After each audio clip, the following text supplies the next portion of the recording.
திருநாவுக்கரசோட தாய் மாமன் கட்டத்துறை. நான் ஆரம்பித்தது எங்கே முடிக்கிறேன்னு மட்டும் பாருங்கள். இந்த வழக்கை திருநாவுக்கரசுன்னு சொல்லிட்டு ஒரு ஆட்டோ டிரைவர், அவர் வந்து பெரிய தீவிரத்தை பற்ற வைக்கிறார். என்ன இவன் இப்படி பண்ணிகிட்டே திடுறான், பெரிய எல்லாரும் வளர்ந்து வந்து நின்னா அப்புறம் நம்ம என்ன செய்ய முடியும், அப்படி இப்படின்னு இல்லாதையும் பொல்லாதையும் சொல்லக்குள்ள அது பிரச்சனை பெருசாக வெடிக்குது. அப்போ தான் கராத்தே செல்வன் டபுள் மோட்டர் அடிக்கிறாரு. கட்டத்துறைக்கும் கராத்தே செல்வன் டைரெக்டாகவே ஃபைட்டு முட்ட ஆரம்பிக்குது. மாறி மாறி கொலை நடக்குது. இந்த டீம்லேயும் கொலை, அந்த டீம்லேயும் கொலைன்னு மாறி மாறி நடக்குது. நம்ம இப்படி தனியாகவே இருந்தால் நம்மளை தடா போடான்னு போட்டு நம்மளை காலி பண்ணிடுவாங்க, நம்ம ஒரு கட்சி ஆரம்பிச்சிடலான்னு சொல்லி காமராஜர் ஆதித்தனார் கழகம் அப்படின்னு கட்சி தொடங்குறாரு. தனியாக ஆரம்பிச்சிடுறாரு. அரசியல் பேக்கப் வேணும்னு. ரெண்டாவது மற்றவங்கள்ட்ட இல்லாத ஒரு ஸ்பெஷல் கராத்தே செல்வன்ட்டு இருந்துச்சு. ஒரு 2 முறை மர்டர் செய்கிறதுக்கு முயற்சி பண்ணுறாரு கட்டத்துறை. கராத்தே செல்வன் 2லையும் தப்பிக்கிறாரு. அன்னைய ரேட்டில் 90 காலங்களில் கராத்தே செல்வன் தலையை கொண்டு வரணும் 25 கோடி ரூபான்னு அறிவிக்கிறாங்க. அனைவரும் ஒன்று சேர்றாங்க, ஓரணியில் நிற்கிறாங்க. கராத்தே செல்வன் தனி அணியாக மாட்டுறாரு. இப்போ தான் போலீஸ் உளவுத்துறை வருது உள்ள.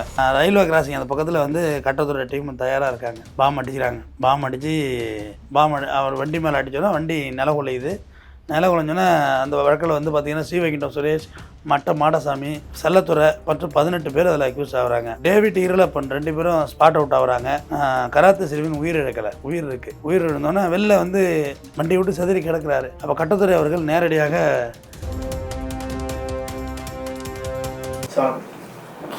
கராத்தே செல்வன் சொல்லிட்டு ஒருத்தரை பற்றி நிறைய கேள்விப்பட்டிருக்கோம். ஆக்சுவலாக அவரோட பின்புலம் என்ன, அதை பற்றின ஸ்டோரி என்ன சார்?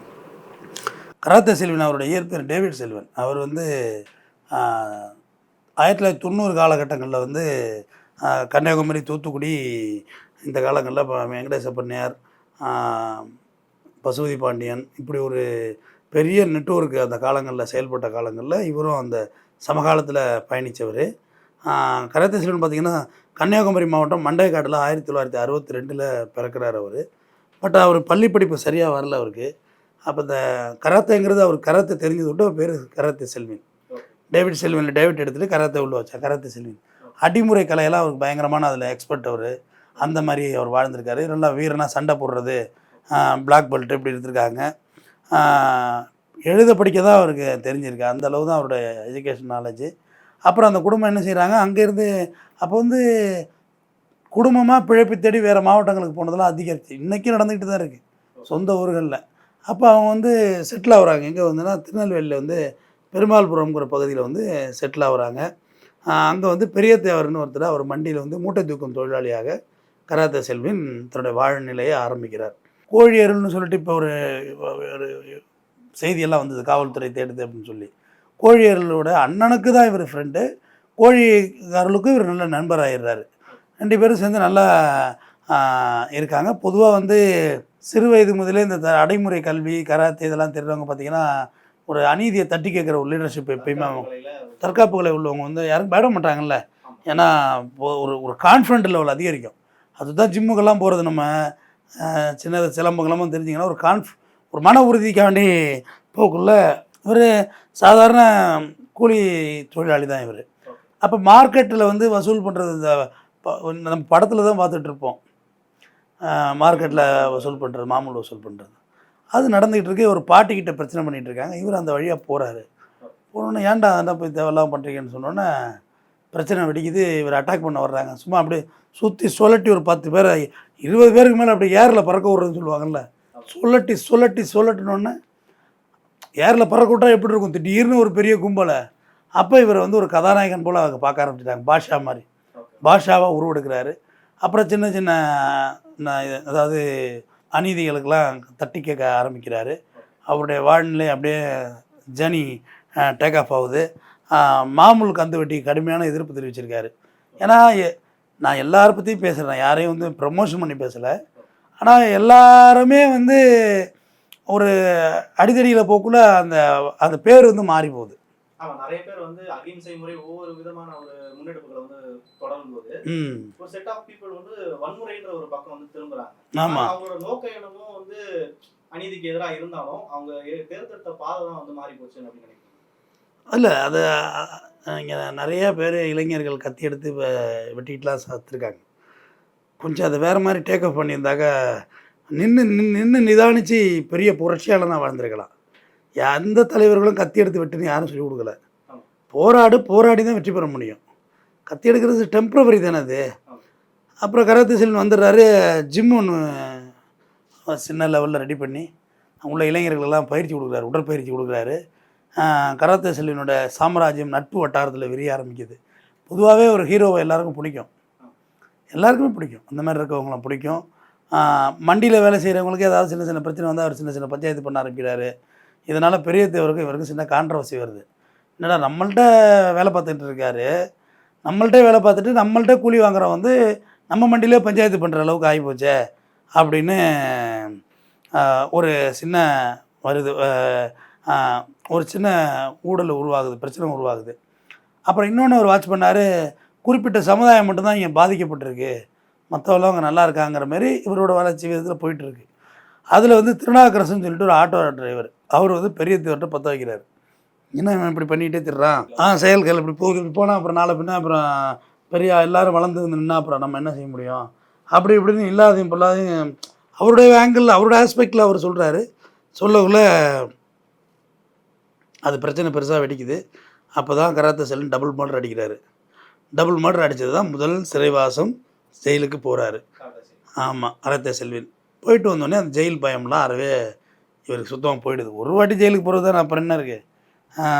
அதோட இவரோட சிறை வாழ்க்கை பயணம் தொடங்க ஆரம்பிக்குது. திருநாவுக்கரசோட தாய் மாமன் கட்டத்துறை. நான் ஆரம்பித்தது எங்கே முடிக்கிறேன்னு மட்டும் பாருங்கள் இந்த வழக்கை. ரொம்ப உங்களுக்கு, ஏன்னா தமிழ்நாட்டில் பேசுகிற ஒரு 50 பெரிய கதை ஸ்டோரியில் இதுவும் ஒன்றா இருக்குது, தவிர்க்க முடியாத ஒரு ஸ்டோரியாக இருக்கும். அவரோட தாய் மாமன் கட்டத்துறைக்கு வந்து தன்னோட அக்கா மகனை வந்து கொண்டுட்டாங்களே, யாரும் திருநாவுக்கரசு ஆட்டோ டிரைவர் கொண்டுட்டாங்களேங்கிறதுல கட்டத்துறைக்கு ஒரு பெரிய வருத்தம் உருவாகுது. அது பிரச்சனையாக உருவெடுக்குது. கட்டத்துறைக்கும் கராத்தே செல்வன் டைரெக்டாகவே ஃபைட்டு முட்ட ஆரம்பிக்குது. மாறி மாறி கொலை நடக்குது, இந்த டீம்லேயும் கொலை, அந்த டீம்லேயும் கொலைன்னு மாறி மாறி நடக்குது. திருநெல்வேலி மாவட்டத்தில் வந்து கள்ளச்சாராயம் ஒழித்தது வந்து கராத்தே செல்வன்னு சொல்லப்படுகிறது. கள்ளச்சாராயம் கந்து வட்டி ரெண்டுக்கும் எதிராக பெரிய லெவலில் ஒரு ஏதாவது நீங்கள் புரட்சி பண்ணணும்ல, அப்புறம் எப்படி நீங்கள் தலைமைத்துவத்துக்கு வர முடியும். அவர் அந்த விஷயத்தை கையில் எடுத்திருக்காரு. போலீஸே தான் இவரை வளர விடுது. போலீஸ் எல்லா காலங்கள்லையும் இந்த வேலையை பார்க்கும். ஒருத்தனை அழிக்கிறதுக்கு இன்னொருத்தனை வளர விடுறது, வருது அவங்கள அழிக்கிறது இன்னொரு ஆளை ஏற்றி விடும். ஏன்னா அவங்களுக்குள்ளே மோதிட்டு கிடக்கட்டும், ஜெமினி படத்தில் சொல்லுவாங்கள்ல, அவங்களுக்குள்ளே மோதிட்டு போட்டுன்னு. அப்போ இவர் என்ன நினைக்கிறாரு, போலீஸே வளர விட்டோன்னே 1989 நான்குநேரி சட்டமன்ற தொகுதியில் நிற்கிறாரு. ரொம்ப சொற்ப வாக்குகளே வாங்குறாரு, வெற்றி வாய்ப்பெல்லாம் இல்லை. கலாச்சாரம் இதுவும் மொத்தமாக திருநெல்வேலி மாவட்டத்தில் ஒழிஞ்சோடனே அந்த வியாபாரிகளுக்கு ஒரு ஹீட் ஆகும்ல, அவங்க பொலிட்டிக்கல் லெவலில் பவர் உள்ளவங்கள தானே இருப்பாங்க. அவங்கெல்லாம் பல பேர்கிட்ட சொல்கிறாங்க இது ஒன்றும் சரியாக வராதுன்னு அரசியல் இன்ஃப்ளூயன்ஸ் பண்ணுறாங்க. தடா சட்டம் போடப்படுகிறது இவர் மேலே. 4 ஆண்டுகள் சிறையில் இருக்கார். 1996 தான் இவர் வந்து வெளியில் வர்றாரு. வெளில வந்தோன்னே இவர் முடிவெடுக்கிறாரு, நம்ம இப்படி தனியாகவே இருந்தால் நம்மளை தடா போடான்னு போட்டு நம்மளை காலி பண்ணிடுவாங்க, நம்ம ஒரு கட்சி ஆரம்பிச்சலான்னு சொல்லி காமராஜர் ஆதித்தனார் கழகம் அப்படின்னு கட்சி தொடங்குறாரு. ஏன்னா தனியாக ஆரம்பிச்சிடுறாரு, அரசியல் பேக்கப் வேணும்னு. ரெண்டாவது மற்றவங்கள்ட்ட இல்லாத ஒரு ஸ்பெஷல் கராத்தே செல்வன்ட்டு இருந்துச்சு, நல்ல பேச்சாற்றல் இருந்தது. எழுத படிக்க தான் வரலையே ஒழிய பேச்சாற்றல் இருந்திருக்கு. மேடையெல்லாம் போட்டு நல்லா பேச ஆரம்பிச்சிருக்காரு, கூட்டம் கூடி இருக்குது. கட்டத்துறைக்கு அக்கா மகனை கொண்டதோட ரிவெஞ்ச் அப்படியே பெண்டிங்கு. ஒரு 2 முறை மர்டர் செய்கிறதுக்கு முயற்சி பண்ணுறாரு கட்டத்துறை. கராத்தே 2லையும் தப்பிக்கிறாரு. அன்னைய ரேட்டில் அந்த 90 காலங்களில் கராத்தே செல்வன் தலையை கொண்டு வரணும் 25 கோடி ரூபான்னு அறிவிக்கிறாங்க. அப்போவே போலீஸ் அறிவிக்கலை, மற்றவங்களாம் சேர்ந்து அவன் தலையை கொண்டு வந்தால் 25 கோடி ரூபா தர்றோம் அப்படின்னு சொல்லி அனைவரும் ஒன்று சேர்றாங்க, ஓரணியில் நிற்கிறாங்க. கராத்தே செல்வன் தனி அணியாக மாட்டுறாரு. உளவுத்துறை கூப்பிட்டு சொல்லுது, இப்போ தான் போலீஸ் உளவுத்துறை வருது உள்ள. உளவுத்துறை என்ன சொல்லுது, ஜாக்கிரதையாக இருங்க வான் பண்ணுறாங்க, பிரச்சனை அதிகமாக தெரியுது அப்படின்னோடனே இவங்க வந்து இந்த அடிமுறை கல்வி உள்ளவங்களுக்கு வந்து பெரிய செல்ஃப் கான்ஃபிடென்ட் அதிகமாக இருக்கும். நம்மள என்ன பண்ண முடியும் பார்த்துக்கலாம் அப்படின்றது இருந்தது. அப்போ என்ன செய்கிறாங்க போலீஸ், என்ன செய்வாங்கன்னா, நீங்கள் அதுமாரி ஆயிடக்குள்ளே சட்ட ஒழுங்கு பிரச்சனை வரும்னு சொல்லிட்டு பொதுவாக மர்டர் கேஸ் அக்யூஸ்டே வெளில வந்த பிறகு ஒரு 2-3 மாதத்தில் மறுபடியும் ஒரு வாட்டி உள்ளே போடுவாங்க. பிரச்சனை வர்ற மாதிரி தெரிஞ்சால் மறுபடியும் கராத்தே செல்வன் உள்ளே போடுறாங்க. தேவையில்லாத சட்ட ஒழுங்கு பிரச்சனை ஆகிட போகுது. ஏன்னா கராத்தே செல்வன் அன்றைக்கி ரேஞ்சில் கொலை பண்ணியிருந்தால் பெரிய இஷ்யூ தான் நடக்கும். அதனால் மறுபடியும் தூக்கி அவர் ஜெயிலில் போடுறாங்க. ஜெயிலில் போட்டு வெளியே வர்றாரு. இசக்கின்னு சொல்லிட்டு செல்வனோட கூட்டாளி, நெருங்கிய நண்பர், அதாவது இவரோட அசைவுகள் எல்லாம் தெரிஞ்ச ஒருத்தர், அவர் கட்டத்துறையோட ஆளாக மாறுறாரு. அதுதான் ரஜினி கூட ஒரு படத்தில் டைலாக் சொல்லுவார், எதிரி நண்பனாகலாம், நண்பன் எதிரி ஆகிட்டான்னா ரொம்ப ஆபத்து அப்படின்னு. ஆபத்து தான். அப்போ பாளையங்கோட்டை சிறையில் அவருடைய நெருங்கிய நண்பர் ஒருத்தரை பார்க்க போகிறாரு. வர்றாரு, அவருக்கு பிறந்தநாள், ஜெயிலேருந்து வந்து அவருக்கு பிறந்தநாள். அதை பார்க்க போகிறார். ஜெயிலுக்கு மறுபடியும் வண்டியில் எடுத்துக்கிட்டு ஜெயிலுக்கு போகிறாங்க. ஜெயிலுக்கு போயிட்டு ஆக்சுவலாக ஜெயில் வாசல்லே அட்டன் பண்ணதாக தான் சொல்கிறாங்க ஒரு வரலாறு. இந்த இடத்துல தான் ட்ரை பண்ணது, ஒரு பாளையங்கோட்டை ரயில்வே கிராசிங் பக்கத்தில் உள்ளது. இப்போ மாறி இருக்கும் அந்த ஊரெல்லாம். அந்த இடத்துல அட்டன் பண்ணுறாங்க. அலுமினியம் ஆணி ஏற்றினப்பட்ட பாம்பு எல்லாம் ஏன்னா கிட்டக்க போய் அடிக்கணும்ல. ரயில்வே கிராசிங் அந்த பக்கத்தில் வந்து கட்டத்துறை டீம் தயாராக இருக்காங்க. பாம்பு அடிக்கிறாங்க. பாம்பு அடித்து அவர் வண்டி மேலே அடித்தோன்னா வண்டி நில குலையுது. நில குலைஞ்சோன்னே அந்த வழக்கில் வந்து பார்த்திங்கன்னா ஸ்ரீவைகுண்டம் சுரேஷ், மட்ட மாடசாமி, செல்லத்துறை மற்றும் 18 பேர் அதில் அக்யூஸ் ஆகுறாங்க. கார் மேலே வெடிகுண்டு வீசுகிறாங்க. டேவிட் ஈரலப்பன் 2 பேரும் ஸ்பாட் அவுட் ஆகுறாங்க. கராத்து செல்வின் உயிர் இழக்கலை, உயிர் இருக்குது. உயிர் இழந்தோன்னே வெளில வந்து வண்டி விட்டு செதறி கிடக்கிறாரு. அப்போ கட்டத்துறை அவர்கள் நேரடியாக நெஞ்சில் கட்டப்பாறையை போட்டு 2ஆக புழக்கிறாரு. நெஞ்சை பொழந்து படுகொலை, கொடூர கொலை அது செய்கிறாங்க. இப்போ அங்கே ஆரம்பித்தது இங்கே முடிக்கணும்னு சொன்னல, அப்போ தான் ராக்கெட் ராஜாவும் கோழியாரும் கராத்து செல்வின் பாடி மேலே சத்தியம் பண்ணுறாங்க, உங்களை கொண்டவங்கள இதேமாதிரி நான் கொலை செய்வோம்னு. ஆனால் கட்டத்துறையை கொலை செஞ்சு மெட்ராஸ் எஸ்டி பூத்தில் வச்சு பாருங்கள். எங்கே உள்ள நெட்வொர்க் எங்கே வருது பாருங்கள். கட்டத்துறை இங்கே மெட்ராஸ் சென்ட்ரல் இருக்குல்ல, அதுதான் அப்படி எஸ்டிடி பூத் தான். அதெல்லாம் இப்போ உள்ள டீ கிட்ஸுக்கு மறந்தே இருக்கும். எஸ்டிடி பூத்து மஞ்சள் கலர் பெயிண்ட் அடித்து எஸ்டிடின்னு எழுதியிருக்கோம், ஐஎஸ்டிடின்னு எழுதியிருக்கோம். வெளிநாட்டுக்கு பேசுகிற ஐஎஸ்டிடி, எஸ்டிடி லோக்கல் பிசிஓன்னு எழுதியிருக்கோம். அந்த மாதிரி உள்ள போன் பண்ண வரக்குள்ளே அவரை சுற்று போட்டு மர்டர் பண்ணுறாங்க. 2001ஆம் ஆண்டு கட்டத்துறை ஃபோன் பேசிக்கிட்டு இருந்தார். அந்த சூழ்நிலை மர்டர் பண்ணுறாங்க. பண்ணது கோழி அருள், ராக்கெட் ராஜா நாட்டு வெடிகுண்டு வீசி எப்படி இவர் படுகொலை செய்யப்பட்டாரோ அதே ஸ்டைலில் படுகொலை செய்யப்பட்டார். அது வழக்குகள் போதிய ஆதாரம் இல்லை. அதில் கோழி அருள் எல்லாம் ராக்கெட் ராஜாவெல்லாம் விடுதலை ஆகிறார்கள். என்னையோ இங்கே சமுதாயத்தில் நல்ல போராடினா யார் போராடினாலும் நம்ம நல்ல வழியில் ஆயுதம் ஏந்தாமல் போராடினா தான் நமக்கு வரலாறு நிலைக்குது. இல்லைன்னா நம்மளை ஈஸியாக ரவுடி அப்படின்னு நம்மளை வரலாறு குத்தி ஓரம் கட்டிட்டு போயிட்டே இருப்பாங்க. அந்த வழியில் கராத்த செல்வன் அவர்கள் பிறப்பால் ஒரு கன்னியாகுமரியில் பிறந்து வளர்ந்து அந்த இன மக்களோட விடுதலைக்காக போராடிய ஒரு சமகால போராளிகள் நிறைய பேர் இருக்காங்க. எல்லா ஜாதியிலையும் இருக்காங்க. நம்ம எல்லாரையும் தான் பேசிகிட்டு இருக்கோம். நம்ம ஒரு குறிப்பிட்டவர்களே பேசுகிறது இல்லை, எல்லா இனத்துலையும் இருக்கிறாங்க. இப்போ வந்து ஒருத்தர் கத்தி எடுத்து வந்து வன்முறையில் இறங்குறாரு அப்படின்னா அவரோட முடிவு வந்து பார்த்தீங்கன்னா கண்டிப்பாக வந்து கத்தியில் தான் இருக்கும் அப்படின்னு வந்து ஒரு சேர்க்கை இருக்குது. இப்போ இவங்க எல்லாருமே வந்து எல்லாம் நியாயத்துக்காக போராடி இருந்தாலும் அவங்க எடுத்துக்கிட்ட பாதை வந்து வன்முறைன்ற ஒரு பாதையில் வந்து போயிருக்காங்க. இதே தான் வந்து அதாவது இந்த வன்முறை கையில் எடுத்த எல்லாரோட முடிவு இப்படி தான் இருந்திருக்கு. நிச்சயமாக அதில் ஒன்று மாற்றுக்கிறதே இல்லை. நான் அடிக்க சொல்லுவேன். மணல்மேடு சங்கரில் ஆரம்பித்து பசுபதி பாண்டியரில் ஆரம்பித்து நிறைய எல்லா கம்யூனிட்டிலையும் சொல்கிறேன், அந்த ரிசல்ட்டு தான் கிடச்சிருக்கு. பிகாஸ் நம்ம அந்த சமுதாயத்தில் குரலற்றவன் குரலாக இருக்கிற நம்ம எங்கே போய் சொன்னாலும் நம்ம நியாயத்தை யாருமே கேட்க மாட்டாங்க. யார் கேட்பா காது கொடுத்து? இப்போ இருக்கிற சிச்சுவேஷன் வந்து ரொம்ப கஷ்டமான ஒரு விஷயம். இப்போ எனக்கு ஒரு வீடு வேணும், ஒரு பட்டா வேணும், எனக்கு ஒரு இடத்துக்கு ஒரு குச்சிவரி வாங்கணும், எனக்கு ஒரு கரண்ட் இழுக்கணும். போய் இருத்து பாருங்கள் உங்கள் சொந்த ஊரில், அப்போ தெரியும் உங்களை என்ன பண்ணுறாங்கன்னு. நீங்கள் சும்மா போயிட்டு இருந்தீங்க வந்துட்டு இருந்தீங்கன்னா உங்களை எதுவுமே சொல்ல மாட்டாங்க. நீங்கள் ஒரு வீடு கட்டுறதுக்கு ஒரு கடகால் கேடுங்க, அப்போ தான் ஒருத்தர் வருவாங்க. இது என்ன இங்கே மண்ணு கொட்டிருக்கீங்க, பஞ்சாயத்து காசு கொடுங்க அப்படிமா. கல்லை இருக்குவீங்க, என்னப்பா லாரி நிறுத்தி போட்டிருக்கா பஸ் நேரத்தில், இப்படியா அவங்க நெருக்கடி பண்ணுவாங்க.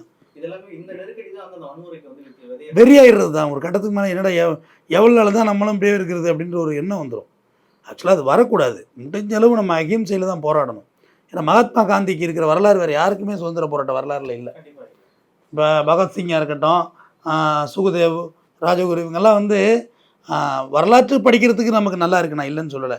பட் அதை விட அந்த ஆற்றலாக அந்த உயிர் ரொம்ப நாளைக்கு போராடி இருக்கலாம்ல. அந்த உயிர், அந்த சோல் அதை செய்யாமல் அகிம்சை வழியில் ரொம்ப நாள் நீங்கள் போராடி இருக்கலாம்னு சொல்கிறது தான் என்னோட கருத்து. நீங்கள் போய் பார்லிமெண்ட்டில் ஆள் இல்லாத இடத்துல கையெறி குண்டை வீசிட்டு நோட்டீஸ் போட்டார் பகத்சிங், வழக்கு இதுதான். அதை விட நான் ஆற்றலாக நீங்கள் பொறுத்திருந்து பொறுமையாக நிறையா செஞ்சுருக்கலாம்ல.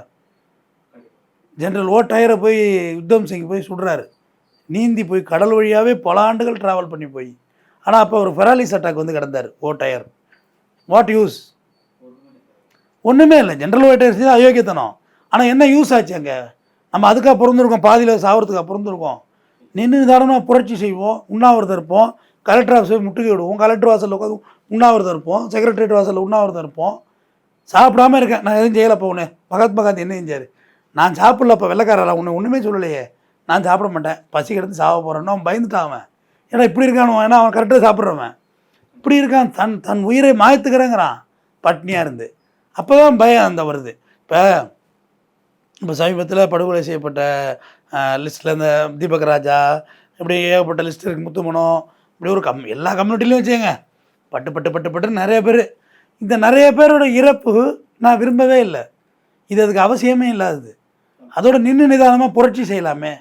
இப்போ பசுபதி பாண்டியனுடைய மகள் சந்தான பிரியா வந்து அவங்க வன்முறை எடுக்கலை. கரெக்ட், இந்த பாயிண்ட் தான் உங்கள் வாயிலேருந்து கேட்டேன். வன்முறை எடுக்கலை, பியூர் பொலிட்டிக்கல் தான். அவங்க கிளியர் ஸ்டாண்டில் இருக்காங்க. அரசியல் அதிகாரத்துக்கு வராமல் நீங்கள் எதுவுமே பண்ண முடியாதுங்க.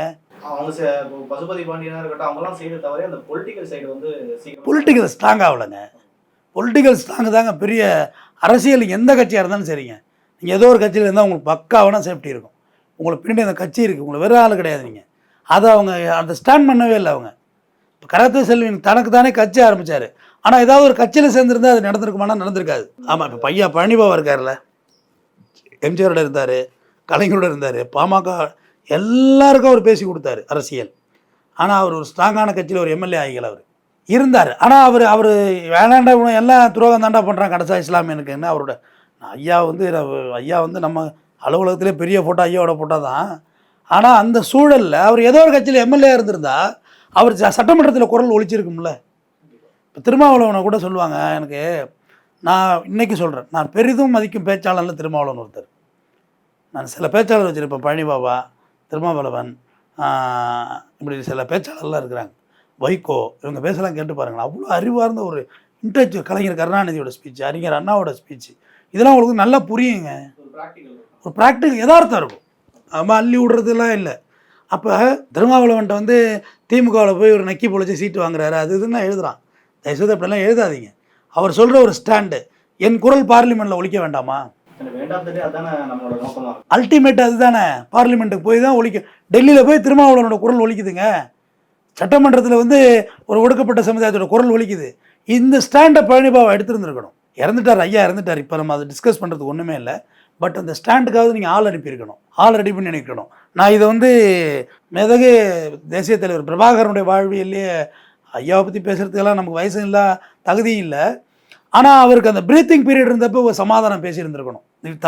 தன்னோட பவரோட உச்சத்தில் இருந்தார்ல, கிட்டத்தட்ட மோர் தென் 35 இயர்ஸுக்கு மேலே அவர் லீடராக இருந்திருக்காரு.